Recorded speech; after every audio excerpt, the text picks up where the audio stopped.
Hi, welcome to another episode of Spyt-Takes. My name's Jens Anderson, aka Spittle. And I'm Ellen Anderson. She has no AKA yet. We're working on that. I have many AKAs, but I just can't decide on which one. AKA badass, AKA awesome. AKA pain in the ass, Oh, AKA go away. No! AKA get out! No, it's not like that. Okay, so we're here to talk to you today about the last episode of Gotham. Everyone has a Cobblepot, or everybody has a Cobblepot. Yeah. And it was great. Fantastic episode. Loved it. How would you say it was one of your favorites? Your favorite episode so far? Where does it rank? I would say not favorite is always hard for me. Okay. Because Gotham's a really good show. I would say I was overly satisfied because some things that I thought were going to happen happened. Overly satisfied. That's extra satisfied. I was satisfied times 100. I was satisfied beyond the required measure. Yes. It was really satisfying for me because when you know or when you think something's going to happen and it does, you're like, yes! Yeah. Oh, I know what you're referring to. Yes. So let's talk about Fish Mooney. Yes. Okay, so Fish wakes up and Ellen predicted, and I thought it was a very good prediction, that she was going to end up with another eye transplanted in there of a different color. Yes. And that's exactly what happened. I thought they were going to have to do a freaking patch for her forever. But they actually just now it's a contact. No Patches Houlihan for her. No, that's a different kind of patches. I know, I'm kidding. So no, she doesn't have to be all piratey with a hook. Nope. No. Yeah. So that was really cool. So I was like, yay. Yeah. So we saw a lot of Fish stuff going on there. She woke up, her eye was sore, her head hurt, and she met Dolmacher.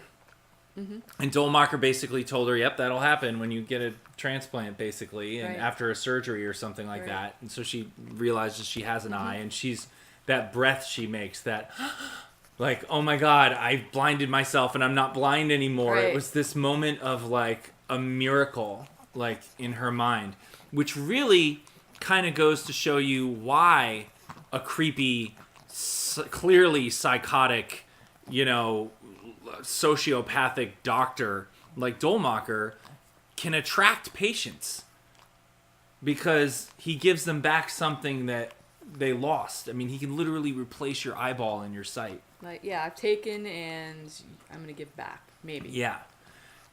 So amazing power that they showed that he had. And then he takes her on a tour of the facility. Yep. In a short skirt and a long jacket. Well, she's trying to work him the whole time, right? She's trying to be like, hey, we had a deal and I'm in charge of the basement. And I mean, he basically lays it down plain for her. She's gone fishing. Like, she's literally trying to do her thing that she always does of manipulation. Asserting power. Right. But I think she's met her match. Well, clearly, because he basically is like, we'll we'll kill everyone in the basement. Yeah. Including yourself. You know, I mean, there was no ifs, ands, or buts. Like, she was basically like getting smacked down of like, look, you can try this, but it's only going to go so far. Mm-hmm. And she used the term, "You've seen me as your enemy. Wouldn't you rather have me as your friend?" And that kind of works on him, I think. She tests him for her loyalty, and she actually comes through and, goes down. She's willing to take her eye out. Not only that, but she's also keeps willing to sacrifice. Like, we have to give the upstairs this patient number or whatever. And they're like, "What the hell?" And she's like, "I told you, some of you, not all of you." She reiterates it again. Pretty cool stuff. So she starts getting in with Dolmacher. And I think there were two shockers that happened. Let's deal with the first, which is really the last thing, which is obviously Fish hopes to not stay here forever. This is all getting in good with Dolmacher as a means to an end to get the hell out of this whole facility. Right. And he reveals to her why he's not worried about that. They're on some remote island in the middle of the ocean, or at least far, far offshore. Right, she better not disappoint him. Right? Because that's the second reveal. Look what happens to people that disappoint me. And our boy Jeffrey Combs got effed up.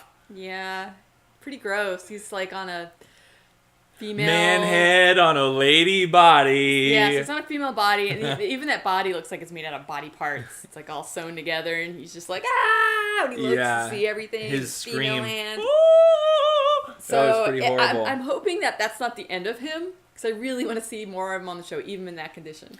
I know. You know, I was thinking about that. I was wondering. They can always cover him up, like. Yeah, would they just? Because I mean, that's going to be expensive CG to do every time if he's walking around, and they have to do that all the time. Yeah, but then what are they going to have naked? No, they would have clothes on. And what are they going to show? His lady hands? No, but he definitely had a certain build and a quality to the body that his head was stuck on, which is clearly different, more slender, youthful than Jeffrey Combs' actual body. So. Right.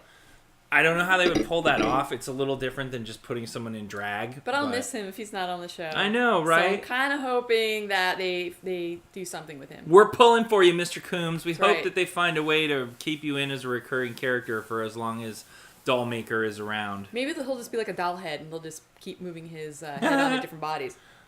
Oh, that would be kind of neat. So. Like that's his torment and his torture is to constantly have his head moved. Right, like a Barbie doll head, right? Or a G.I. Joe head. Exactly. That would be terrible. That would be terrible. All right, so terribly awesome. Terribly awesome. That's what's going on with Fish and Dollmaker, and the manager, and all those poor souls in the basement. And then we have the main storyline, which is the title of this episode, which is Everybody Has a Cobblepot. So if you're not totally familiar with what this reference is, I'm going to point out the obvious for you here, which is basically Bullock abducts and puts Cobblepot, Penguin, in a trunk and basically tells Gordon after some business with Falcone that in order for him to be cool and right and actually live, that he has to actually walk Penguin to the end of the pier and shoot him, which basically kind of intimates that everybody has to do it. It's like a rite of passage. And this is the whole reason that Penguin is thankful to Jim, because Jim shoots the side of the head and Penguin falls in, swims away, and obviously returns. So the title, Everybody Has a Cobblepot, basically refers to the fact that the commissioner and the powers that be all have some kind of blackmail on the cops or any like public officials, because they make them do something terrible, and then they have that to hold over your head to make you do things in the future. It's extortion and blackmail, right? Or blackmail, right? The thing is, though, not everybody does have a Cobblepot, because Gordon didn't shoot Cobblepot. Right. So they don't have anything on him. He's clean. Ish. Right? And But he farts in bed, though. What? No. He farts in bed. Everyone has a Cobblepot. I'm I'm kidding!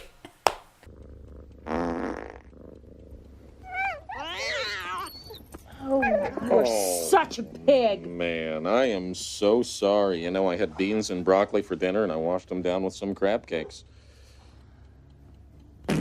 Oh, Ew. goodness. I am so sorry. Would you like to spoon me? Because I feel like I'm past the worst of it, and I need some cuddle time. No, what I'm saying is that everyone has done something that they've either been ashamed of or course. that that they think is bad, but I guess we're talking murder here. Or People have secrets. Yeah, exactly. So Right? everyone has a Cobblepot. Everyone you has have a Cobblepot. What is my Cobblepot? You've got a Cobblepot, and you've got a Cobblepot. You've got a Cobblepot, and you've got a Cobblepot too. Everybody has a Cobblepot, except for Jim Gordon, Yeah, who apparently has no Cobblepot. he's perfect. And I want to stress, yet. And we'll get to that. So, they learn that basically, they when the police commissioner releases Flass, who did the whole thing about murder and was that Jim Gordon kind of took that awesome stand and rallied the police department to root out corruption. So Flass is getting released. The commissioner is, he was found innocent somehow. The judge, he's back on the force. In fact, yeah, because he's innocent. yeah, he's totally innocent. In fact, he's being nominated and put up to be some kind of head of the policemen's union, the president of the police union, or something like that. Right. Gordon's just losing it. And so Bullock basically tells him, look, this guy has something on everybody. And they shake down the commissioner's old partner. He's like, yeah, he had something on me too. And the old partner gives him a tip to go to this house. And they find this old lady and this old guy there. And they go there with Penguin. And it's this very strange situation. Like, it's going to go wrong. Like, that the two sides are feeling each other out. There's this big shootout. And They actually like shoot the old man and like beat up the old lady. It was kind of crazy. They hear some noises up in the attic. Bullock and Gordon go up into the attic. Come here, Penny. I'll take you. Oh, you're so cutie. They go up into the attic and they find this crazy like woman, like this fucking Nell. I'm a tea in the wind. Like she's kind of, flowers in the attic. She's, Yeah. kind of like in her clothing looks really old and dated, and like you have the feeling already when you look at her that she's been up there her whole life. She has the mind of a child. Yeah, she's a little weird, right? I guess you would be if you're stuck to having like, playtime tea with your dolls for, 20 or 30 years. And so this is some kind of skeleton in the commissioner's closet right here. Yep. And what they learn is that it's his daughter. Mm-hmm. And his daughter is and really crazy, by the way. She talks about like making jewelry, and it's like bird bones, and how she grabs the birds and squeezes her head until she feels a pop. And like it's really psychotic, like psycho stuff, right? Yeah. And she'd be awful at a jewelry party. Right? Yeah. My bed. It's pretty crazy. Yeah, nobody would be buying that jewelry. No matter how many glasses of wine that you gave them, they wouldn't be buying that jewelry. Yeah, we went downtown. There's probably some hipster that go ahead and buy that, though. So what they kind of figure out is that the commissioner actually didn't. There was some suspicion that he murdered his wife, and maybe that the daughter, who he has now locked up in this attic, was a witness to him murdering his wife. But actually, it's quite the opposite. They find out that it was actually based on the whole bird popping, and that this girl is really disturbed, and that she killed her mother, and the commissioner actually was locking her up to protect her so that she didn't have to go to prison because he still loved his daughter. So he was be in a mental institution for the rest of right, their life. exactly. Right. Arkham specifically, right? So the commissioner was trying to protect his daughter from murdering her mom, his wife. That's his Cobblepot. Which is one of those things. It's like it's good and it's bad. What he's doing, right. Right. All of a sudden, you feel very sympathetic for the guy, right? Like really sympathetic, but he's bad. He's a really bad dude. Yep. But he even offers like, "I'll resign. I'll totally resign." Because he loves his daughter. And what does Gordon do? He throws a party. Oh my god. Oh, what a great idea. Oh my god. I'd be so surprised. Oh my god.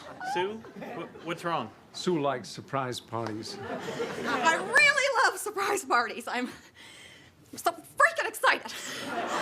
No, that's not what Gordon does. No. He doesn't want him to resign. Exactly. Because now he's going to use that because everyone is a Cobblepot. He's got something He's basically, I want you to stay right where you are because the new guy I won't be able to control. Right. You, I can control because I have your Cobblepot now. Right. I'm holding your Cobblepot. So he wants Gordon demands that all the information get turned over about all the cops so that he can free them from this, sword of Damocles, the doom of Damocles over their head. Or the Cobblepots around their neck. Or the Cobblepots around their neck, exactly. The penguin around their neck. And, so witty. He is so witty. So he basically asked for that, and the guy's like, no, that's not going to happen. Oh, hell no! But what he does get is Bullock's Cobblepot. He gets that file. Yeah. And what's interesting is later, Gordon lets Bullock know this. And Bullock says something really interesting at the locker. He says, you do one bad thing because you think it will help, do some good in the end. But then that bad thing kind of taints everything. Slippery slope. Yeah, right? It kind of haunts you for the rest of your life. It haunts you. Which he's thankful that, Jim has done this for him. But the other hand, he's like, you got to watch out, Jim. Well, like cautionary tale, right? And I don't think he was saying that directly, but that's exactly what happened. I think you're right about that. We'll talk about that in a second. But what's interesting here is it really does kind of go and justify or sort of really show you that, that Bullock is good. And his old partner that I remember remarked about how naive and shining white knight he was. But when we see him, when he first meet Gordon, he's very corrupt. Mm-hmm. Now he's moving back to trying to not be corrupt. Like Gordon's giving him hope and really saving his soul. Right. And so you can see that. That's very genuine, that exchange between the two of them, which was awesome. Great. Well done. Well acted right there. But as I don't think he was doing it on purpose, because I don't know that he knows what's going on. But Jim basically blackmails the commissioner with this Cobblepot now, the daughter's actual murder of her mom, his wife, and gets the commissioner to instate him, Gordon, as the president of the policemen's union. And what's very interesting about this is the two things together. So Gordon, GCPU. Gotham City. Are you going to go back to the fart Union? joke you made earlier? GCPU. I wonder what they're calling it. Now I gotta look it up. All right. Anyway, I'm gonna laugh it's if a it police is PU. police union, and what's interesting is that Gordon has now crossed the line into actually becoming just like the commissioner. He's blackmailing someone.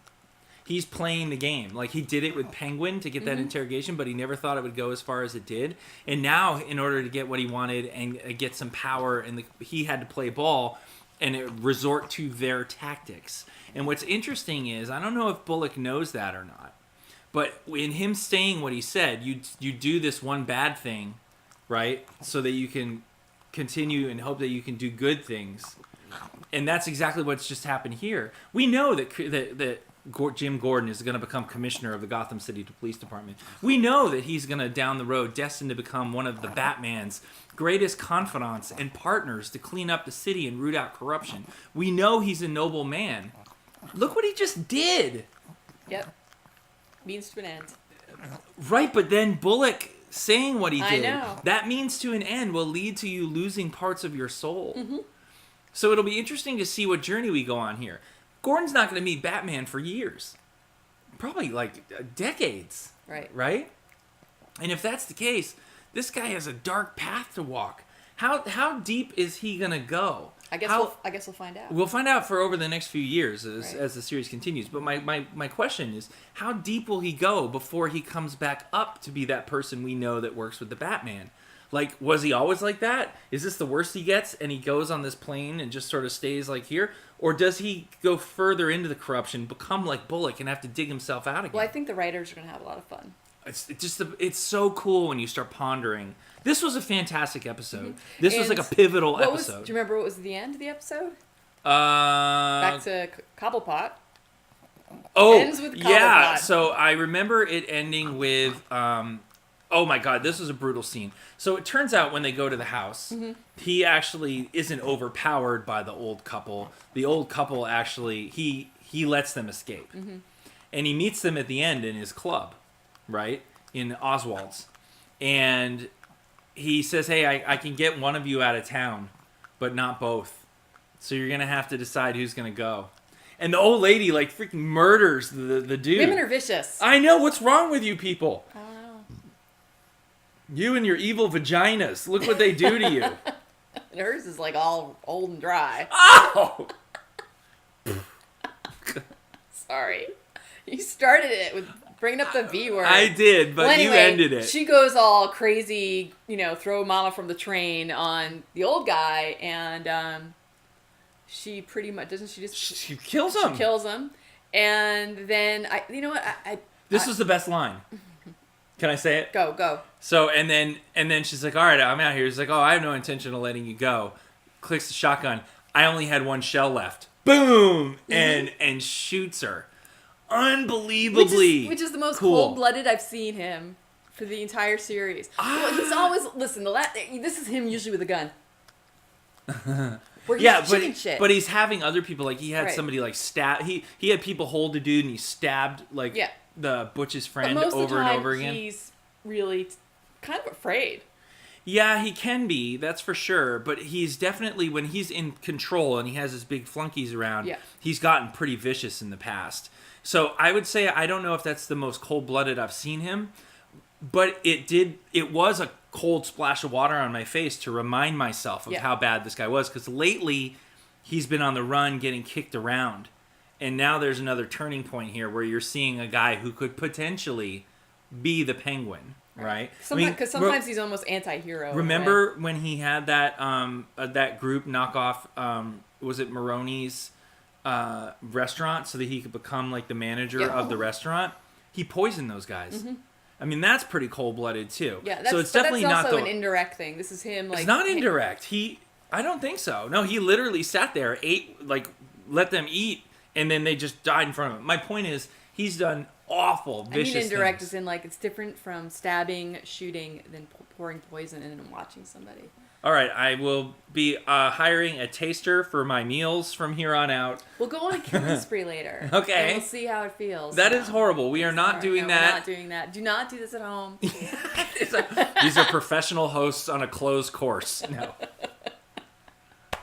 Oh boy, do we have to edit any of that out so that the FBI doesn't knock on our door when there's some weird murder that happens?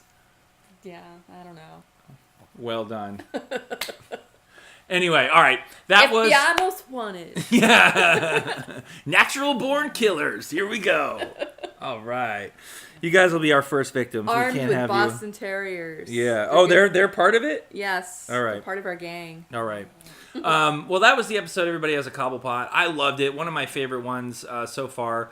What a great way to kind of end it before they go on their break. I'm looking forward to the show to come back to see where it goes from here. And I thought it was satisfying. Yes. I it was like it above average satisfying on the elometer. Yes. All right. Thank you for watching this episode of Spyt-Takes. We hope you had a good time watching it and got some interesting stuff about our takes about Gotham in that episode, which is really what all this show is all about. We don't go into in-depth nerdy stuff here. We just kind of talk Sometimes. casually. We're riffing. Yeah, you're on the couch with us riffing about stuff after the show, I guess, right? All right. Anyway, thank you again for watching. We appreciate it. Leave us some comments in the comments section below, and if you want to check out other videos, you can do that on the YouTube page as well. Until next time, we'll see you later. Take care. It's almost medieval. It's like people have Yeah. like clubs, and I swear there's some guy with like a shovel. No, it and was a machine gun. You were yeah. like, why is the guy with the machine gun like holding it like, oh? He's charging with it like it's a club instead of using it. I'm like, you just stand Lay back down and some fire. shoot. You just don't go, I'm gonna hit you with my gun. And we don't really know what that is. We don't. My theory is like she finally had it because she was tired of the toilet seat being up. Really? I don't know. What? Toilets are different in Asia, though. I don't even think they have toilets and Yes, seats. they do. No, it's like this, like 3-inch sunken. You just sort of squat over it and let it all You go. wouldn't replace the toilet paper. These are all things that women divorce their husbands on. So. Okay, I actually think it has to do with their son. So yeah, totally. So it's like that's just got to be a probably almost a death kill right there. Yeah, a death kill Yeah. as opposed to a life kill, or a death life. Or Not what I meant to say. Fail on words. I'm gonna death kill you now. Yeah. I like your take on that because my take is awful. Mine is like Batman meets Downton Abbey. Oh, maybe because yeah. No, I thought it was a nice little. See, yours nod. is better. Yeah. Here's what I found on the web for Siri. Find me the nearest Rising Darkness. The inside story of Siri's origins. But then I That's got a good busy. theory, actually. Yes. I'm impressed. The brain. Wow, I just got blown away. I just fell in love with you all over Master again. Will you marry me again? Maybe. Anyway, well, You're a bum. I don't know. oh, I am a bum. I am a. He's practically holding Yeah, his like- head back.